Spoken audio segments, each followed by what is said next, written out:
Rakshit MS. என்னோட age level. நான் இப்போ சம்மர் கேம்ப் கிரிக்கெட் அகாடமி போயிட்டு இருக்கேன். கிரிக்கெட் அகாடமிக்காக நான் வந்து கிரிக்கெட் கிட் வாங்கினேன். அதோட அன்பாக்சிங் இந்த சேனல்ல அப்லோட் பண்ணியிருக்கோம். இன்னைக்கு நம்ம என்ன வீடியோ பார்க்க போறோம்னா bowling-ஓட டிஃப்ரெண்ட் கிரிப்ஸ் என்னன்னா ஃபாஸ்ட் bowling, ஸ்பின் bowlingனு ரெண்டு டைப்ஸ் ஆஃப் bowling கிரிக்கெட்ல இருக்கு. அதுக்கு என்னென்ன கிரிப்ஸ் யூஸ் பண்ணணும், எப்படி பாலை புடிச்சு போடணும் அப்படின்றத இப்போ நம்ம பார்க்க போறோம். ஓகே, இப்போ நம்ம ஃபர்ஸ்ட் வீடியோக்குள்ள போறதுக்கு முன்னாடி இது என்ன பால்னு பார்த்துருவோம். இது காக் பால். இந்த காக் பாலை வந்து நம்ம கேரம் பால்னு கூப்பிடுவோம், ரெட் பால்னு கூப்பிடுவோம். இது டெஸ்ட் கிரிக்கெட்ல யூஸ் பண்ணுவாங்க. இந்த காக் பால் ரொம்ப ஹார்டான பால். இது டெஸ்ட் கிரிக்கெட்ல நம்ம இப்படி குத்தி இறக்கணும்னா ரொம்ப ஹையா போவோம். இது பேட்ஸ்மேன் மேல அடிச்சதுன்னா அவங்களுக்கு ரொம்ப ஹர்ட் ஆகும், ரொம்ப வலிக்கும். அதுக்காக தான் நம்ம பேட்ஸ், ஹெல்மெட், தை கார்ட் எல்லாமே யூஸ் பண்றோம். சரி, ஓகே, இப்போ நம்ம வீடியோக்குள்ள போயிடும். ஃபர்ஸ்ட் கிரிக்கெட்ல ரெண்டு bowling டைப்ஸ் இருக்கு. Fast bowling, spin bowling. Fast bowling குள்ளேயே ஒரு ரெண்டு டைப்ஸ் இருக்கு. ஃபர்ஸ்ட் நம்ம ஃபாஸ்ட் bowling பார்த்துருவோம். ஃபாஸ்ட் bowling குள்ள ஒரு ரெண்டு டைப்ஸ் இருக்கு. Medium pace, swing. ஃபர்ஸ்ட் நம்ம ஃபாஸ்ட் bowlingல மீடியம் பேஸ் பார்த்துருவோம். மீடியம் பேஸ் எப்படி பிடிக்கணும்னா இப்படி வைக்கணும். ஒரு மில்லிமீட்டர் கேப் தான் இருக்கணும். சில பேர் இப்படி வைப்பாங்க. இதுவும் ராங்ல, இதுவும் கரெக்ட் தான். இப்படியும் வைக்கலாம், இல்லை இப்படியும் வைக்கலாம். ஓகேவா? இப்படி வைக்கலாம், இல்லை இப்படியும் வைக்கலாம். சரி, ஓகே, இப்போ நம்ம ஸ்விங் bowling போயிடும். ஸ்விங் bowling வந்து ஸ்விங் bowlingக்குள்ளேயே ஒரு ரெண்டு டைப்ஸ் இருக்கு. இன் ஸ்விங், அவுட் ஸ்விங். ஃபர்ஸ்ட் நம்ம இன் ஸ்விங் போயிடும். இன் ஸ்விங் வந்து இப்படி பிடிக்கணும். லைட்டாக கேப் வச்சுட்டு ரெண்டு ஃபிங்கர்ஸ் இப்படி ஜாயிண்டாக இருக்கணும். இந்த ஃபிங்கர் இங்கே அட்டாச்சாக இருக்கணும். இன் ஸ்விங் வந்து இங்கே பட்டா அப்படியே உள்ளே போகும், அதுதான் இன். இங்கே பட்டா அப்படியே இன் ஸ்விங் ஆகும், அதுதான் இன் ஸ்விங். இப்போ நம்ம அவுட் ஸ்விங் போயிடும். அவுட் ஸ்விங் வந்து இன் ஸ்விங்கை விட ஒரு லிட்டில் பிட், ஒரு 1 சென்டிமீட்டர் வைடாக ஓப்பன் பண்ணும். அதே மாதிரி இந்த ரெண்டு ஃபிங்கர்ஸ் ஜாயினாக இருக்கணும், இந்த ரெண்டு ஃபிங்கர்ஸ் இப்படி இருக்கணும். அவுட் ஸ்விங்னா இங்கே பட்டு இப்படி போவோம், அதுதான் அவுட் ஸ்விங். அவுட்டில் பிச்சாய் இன்னில் போவோம், அதுதான் அவுட் ஸ்விங். சரி, ஓகே, இப்போ நம்ம ஃபாஸ்ட் bowling முடிச்சாச்சு. இப்போ நம்ம ஸ்பின் bowling போவோம். ஸ்பின் bowlingல ரெண்டு டைப்ஸ் இருக்கு. Off spin, leg spin. Off ஸ்பின்குள்ள நிறைய வெரைட்டிஸ் இருக்கு. லெக் ஸ்பின்குள்ள நம்ம நிறைய வெரைட்டிஸ் இருக்கு. ஃபர்ஸ்ட் நம்ம ஆஃப் ஸ்பின் போயிடுவோம். அதுக்கப்புறம் அதுக்குள்ள இருக்க வெரைட்டிஸ் போயிடும். ஹாஃப் ஸ்பின்ல ஃபர்ஸ்ட் மேஜரா எல்லாரும் எப்படி கிரிப் பிடிப்பாங்கன்னா, அஸ்வின், எல்லா முத்தையா முரளிதரன் எல்லாரும் எப்படி பிடிப்பாங்கன்னா இப்படி தான் பிடிப்பாங்க.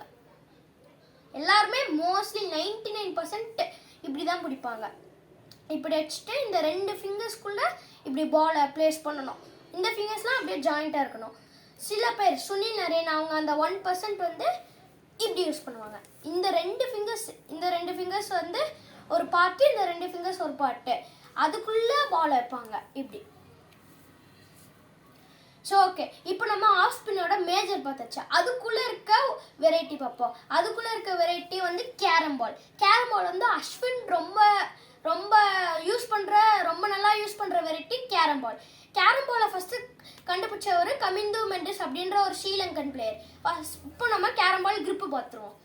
கேரம் பால் கிரிப் வந்து இந்த ரெண்டு ஃபிங்கர் நம்ம வச்சுப்போம். இந்த ரெண்டு ஃபிங்கர் வந்து இப்படி பிளேஸ் பண்ணணும். இந்த ஃபிங்கர் இங்கே, இந்த ஃபிங்கர் இங்கே.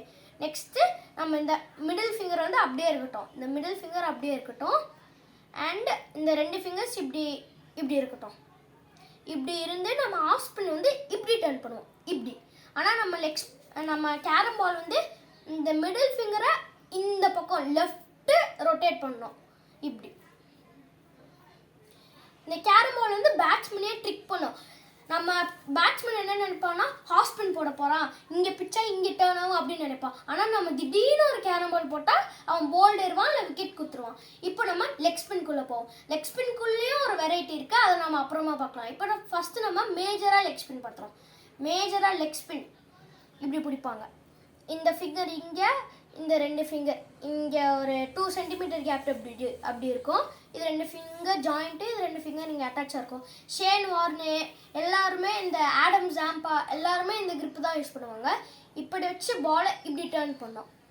கேரம் பாலுக்கு சொன்ன மாதிரி தான், பாலை வந்து கேரம் பால் மாதிரி இப்படி டர்ன் பண்ணோம். ஆனால் கேரம் பாலில் மிடில் ஃபிங்கரை மட்டும்தான் டர்ன் பண்ணோம். ஆனால் இங்கே ரெண்டு ஃபிங்கர்ஸ் இருக்குது. இந்த ரெண்டு ஃபிங்கர்ஸ் வச்சு இப்படி டர்ன் பண்ணோம்னா செம்மையாக ஸ்பின் ஆகும். இந்த மாதிரி கிரிப்பு போட்டு தான் Shane Warne king of spin ஆனார். இப்போ நம்ம லெக் ஸ்பின்குள்ளேயே இருக்க ஒரு வெரைட்டி பார்த்துறோம். அதோட பேர் கூக்லி. எப்படின்னா, எல்லாம் ரஷித் கான் நிறைய போடுவார். கூக்லி எப்படின்னா இப்படி நிறையா வைட் ஓப்பனாக இருக்கணும். கூக்லி இப்படி இருக்கணும். கூக்லி இந்த ஃபிங்கர் அப்படியே இங்கே இருக்கணும். இதுதான் கூகுளி. ஒரு மேட்ச்ல ரஷீத் கான் வந்து 2 விக்கெட் பேக் டு பேக் எடுத்துருவாரு. இப்போ நம்ம பேட்ஸ்மேன் என்ன நினைப்பான், லெக் ஸ்பின் போட போறாரு, இங்க பிச்சா இங்க போவோம் அப்படின்னு நினைப்பான். அப்போ ரஷீத் கான் என்ன பண்ணாருன்னா கூகுளி போட்டாரு. கூகுளி இங்க பிச்சா இங்க போச்சு. அதை பேட்ஸ்மேனால கணிக்க முடியல, அதனால போல்ட் இட்டா. அதனால ரஷீத் கானுக்கு ஹேட்ரிக் வந்தது. இது மாதிரி தான் நிறைய வெரைட்டிஸ் இருக்கு ஸ்பின்குள்ளேயே. இதெல்லாமே ஒரு வெரைட்டிஸ். அதுக்கப்புறம் கடைசியாக நம்ம வீடியோக்கு வந்துட்டோம். கடைசியாக என்னன்னா, இது ஃபாஸ்ட் பவுலிங்குள்ளேயே ஒரு சின்ன வெரைட்டி. ஃபாஸ்ட் பவுலிங்குள்ளேயே இது நக்கிள் பால்னுவாங்க. இது ஃபாஸ்ட் பவுலர்ஸ் நிறைய பேர் யூஸ் பண்ணுவாங்க, ஸ்பின் பவுலர்ஸும் யூஸ் பண்ணுவாங்க. ஃபாஸ்ட் பவுலிங் இந்த நக்கிள் பாலை கண்டுபிடிச்சவர் நம்ம இந்தியாவோட ஃபாஸ்ட் பவுலர் ஜஹீர் கான். அவர் 2011 வேர்ல்ட் கப்பில் இந்த மாதிரி கிரிப்பெல்லாம் யூஸ் பண்ணி நிறைய விக்கெட் எடுத்தார். இதை பார்த்து நிறைய கிரிக்கெட்டர்ஸ், நிறைய ஃபாஸ்ட் பவுலர்ஸ் இப்போ நக்கிள் பால் யூஸ் பண்ணுறாங்க. முக்கியமாக இந்த காலத்தில் ட்ரெண்ட் போல்ட், நியூசிலாந்து பிளேயர், இதை நிறைய யூஸ் பண்ணுவார். அவருக்கு நிறைய விக்கெட்ஸும் விழும். அதே மாதிரி ஸ்பின் பவுலிங்கில் இதை சுனில் நிறைய யூஸ் பண்ணுவார். எப்போவுமே ஆஃப் ஸ்பின்னர்ஸ் வந்து எப்போவுமே இப்படி வச்சு கொண்டு வருவாங்க. அதே மாதிரி அதனால பேட்ஸ்மேன் கண்டுபிடிச்சிருவான் பால் எப்படி டர்ன் ஆகுது, கேரம் பாலா எப்படி ஹாஃப் ஸ்பின்னா அப்படின்னு கண்டுபிடிச்சிருவான். ஆனால் சுனில் நரேன் எப்படி பண்ணுவார், பின்னாடி கை வச்சுப்பார். பின்னாடி கை வச்சுட்டு அவர் வந்து பாலை போடுவார். அப்போ அவருக்கு பேட்ஸ்மேனுக்கு தெரியாது எப்படி பால் டர்ன் ஆகும், எப்படி பால் வரும் அப்படின்னு. அப்போ பின்னாடி வச்சே நக்கிள் பால் போடுறதுனால பேட்ஸ்மேனுக்கு தெரியாது நக்கிள் பால் தான் போறாரு அப்படின்னு. அப்படியே நக்கிள் பால் போட்டோன்னா ஜிர்னு இறங்கி ஸ்டம்ப் அடிக்கும். இதுதான் நக்கிள் பால். ஸ்பின்னர்ஸ் யூஸ் பண்ணுவாங்க, ஃபாஸ்ட் பாலர்ஸ் யூஸ் பண்ணுவாங்க. அதே மாதிரி ஃபாஸ்ட் பாலர்ஸ் யூஸ் பண்ணுற ஒரு வெரைட்டி வந்து ஹாஃப் கட்டர்னுவாங்க, லெக் கட்டர்னுவாங்க. Off cutter, leg cutter.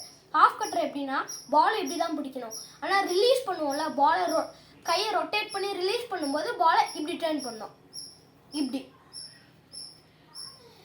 Leg cutter வந்து பால் அப்படியே வச்சுக்கணும், இப்படி டர்ன் பண்ணிடணும், இப்படி டர்ன் பண்ணணும். இப்படி பண்ணும்போது அப்படி டர்ன் பண்ணால் இங்கே பிச்சை அப்படி போகும். லெக் கட்டர்னுவாங்க. ஃபாஸ்ட் பாலர்ஸ் யூஸ் பண்ணுற வெரைட்டிஸில் இதுவும் முக்கியமானது. ஸோ அவ்வளோதான் கைஸ் இந்த வீடியோ. தேங்க்யூ ஃபார் வாட்சிங். பாய் பாய்.